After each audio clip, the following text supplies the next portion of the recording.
Viral suami murka di Bojonegoro pukuli mobil istri, ketahuan selingkuh. Sebuah video memperlihatkan aksi seorang pria memukuli mobil Honda Brio berwarna putih dengan batu viral di media sosial. Peristiwa ini diduga terjadi di Jalan PUK, Desa Turigede, Kecamatan Kepoh Baru, Kabupaten Bojonegoro, pada Kamis, 12 Juni 2025, sekitar pukul 9 waktu Indonesia Barat. Dalam rekaman video yang beredar luas, tampak seorang pria parubaya mengenakan jaket dan celana berwarna kombinasi kuning dan coklat, serta berkacamata, memegang batu besar. Ia terlihat memukulkan batu tersebut ke berbagai bagian mobil, termasuk kaca belakang, lampu depan, dan kap mesin, hingga menyebabkan kerusakan parah. Kaca belakang pecah dan bodi mobil terlihat. Aksi nekat itu terjadi di hadapan warga yang kemudian merekam kejadian tersebut.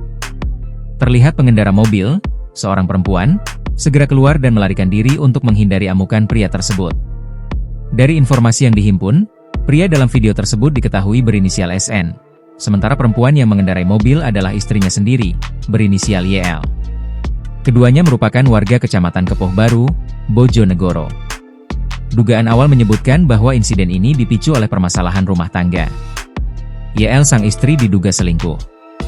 Geger suami hancurkan mobil YG dihadiahkan untuk istri karena diduga ketahuan selingkuh, demikian keterangan pengunggah. Hingga saat ini, belum ada keterangan resmi terkait pemicu utama tindakan kekerasan tersebut. Postingan tersebut ramai dikomentari netizen. Download Tribun X sekarang, menghadirkan lokal menjadi Indonesia.